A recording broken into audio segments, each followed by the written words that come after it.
Shouldn't be like that.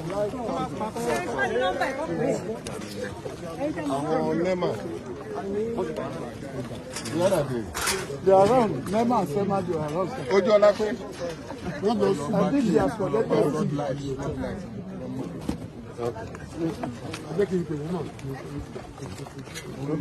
Have you got it? Yes. So where are these people?